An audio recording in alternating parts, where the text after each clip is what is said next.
माझं माझं अवघ्या 9व्या वर्षी विवाह नेवशे पाटलांच्या घरात माझा जन्म झाला होता. पण माझा 9व्या वर्षी महात्मा गोविंदराव फुले यांच्याशी विवाह झाला.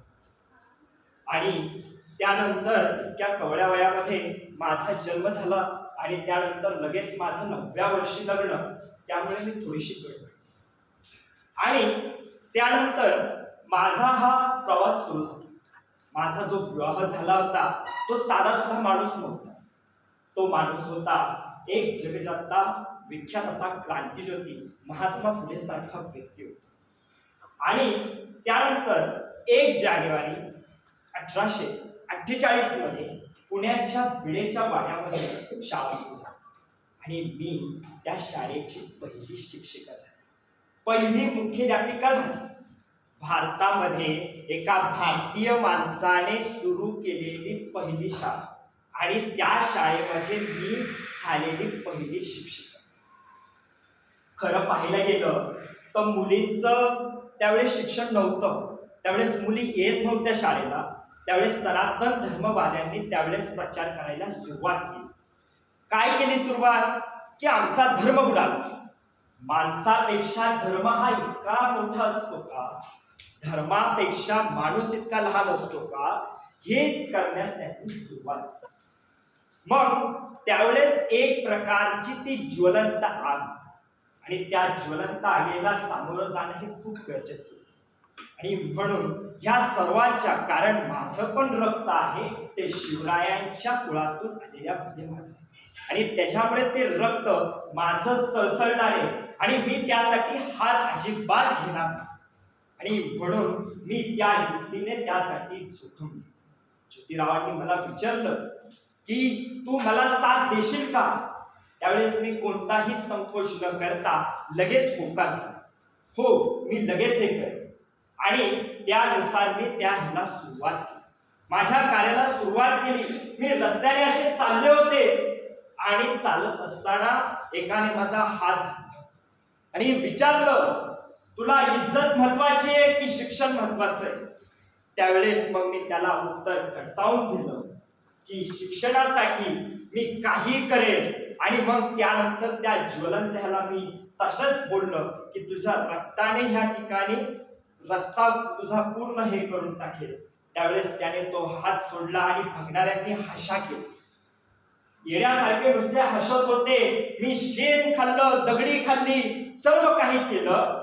मी सर्व ह्या गोष्टी तुमच्यासाठी ह्या ठिकाणी सहनशक्ती केली. सहनशक्तीने ते सोसून घेतलं. पण त्यानंतर तो त्या मार्गाने निघून गेला. आणि त्यानंतर मग मी खऱ्या अर्थाने माझं कार्य हे सुरू होतं.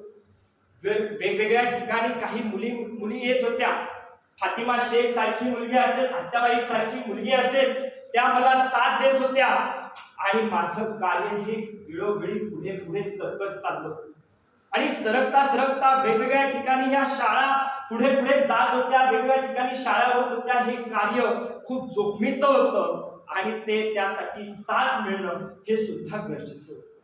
आणि म्हणून मी त्या ठिकाणी त्याच्या विरुद्ध लढा देण्यासाठी मी खूप पद्धतीने त्या ठिकाणी काम केलं.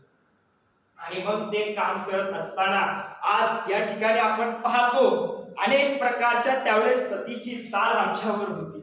अनेक विधवा बायांना त्या ठिकाणी सतीमध्ये दिलं जात होतं. म्हणून आम्ही इंग्रजांविरुद्ध लढा केला आणि इंग्रजांना तो सतीचा कायदा मंजूर करायला. त्यानंतर आम्ही त्या ठिकाणी केशवपंतांचा नावांचा आम्ही त्या ठिकाणी आंदोलन घडवून आणलं, संप घडवून आणला आणि ह्याच्या विरुद्ध आम्ही काय केली, चळवळ उभी केली. माझ्या ह्या ठिकाणी साऊंचा, माझ्या ह्या ज्योतिबांचा मला त्यावेळेस माझा पाठिंबा होता आणि म्हणून मी त्या ठिकाणी त्याच्या विरुद्ध लढा दिला.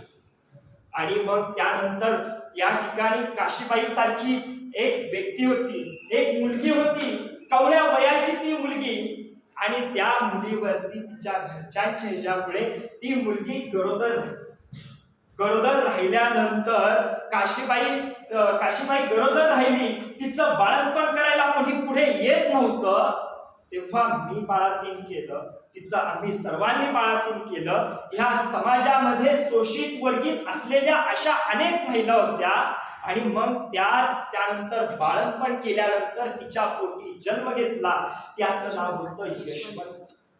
आणि मग त्याचं संगोपन सुद्धा त्या यशवंताचं केलं. आणि त्यानंतर आमच्या ज्योतिबांनी संपूर्ण चौकामध्ये प्रत्येक ठिकाणी सांगितलं की अशा अत्याचार होणाऱ्या ज्या महिलांचं जर संगोपन होत नसेल तर त्यांचं संगोपन करण्याची जबाबदारी मी घेईन.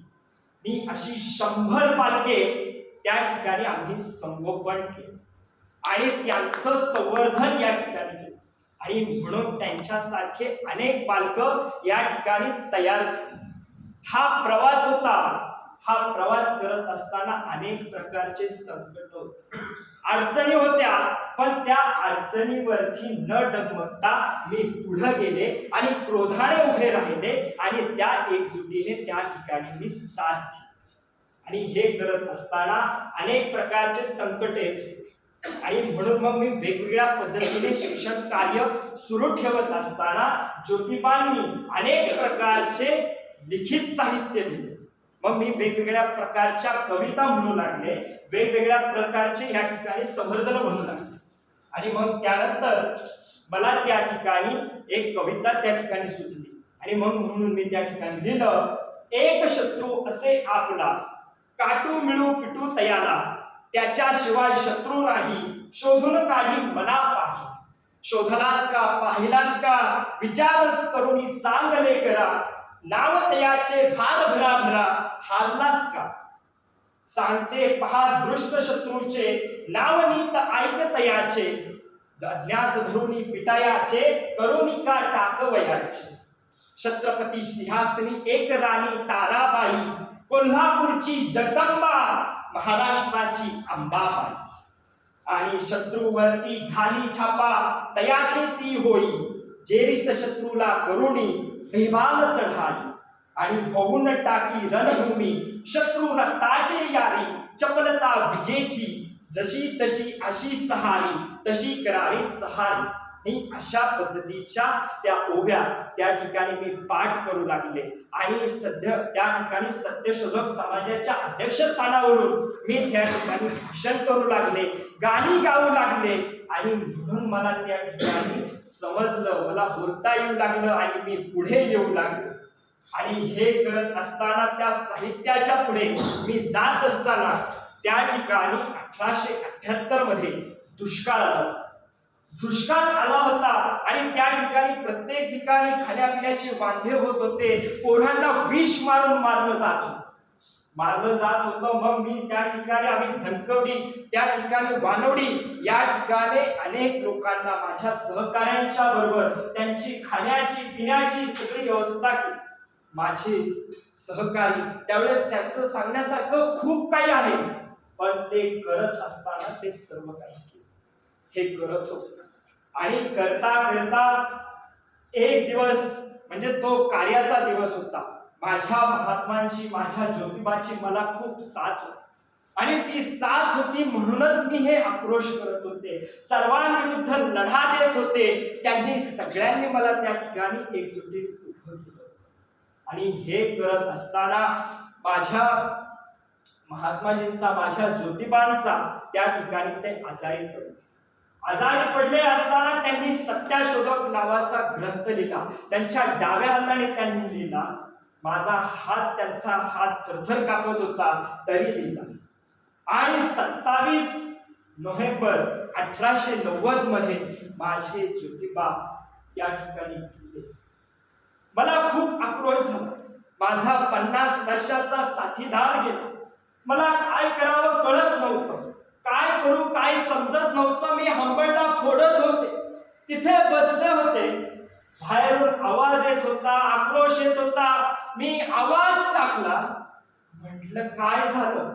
म्हणून मी आवाज टाकल्यानंतर त्या ठिकाणी दोघे जण थांबले होते आणि ते म्हणत होते, ज्योतिबांचा अंत्यसंस्कार कोणी करायचं, त्यांच्या पुढे कोणी जाऊन पाणी धरायचं, असे सगळे जण म्हणत होते.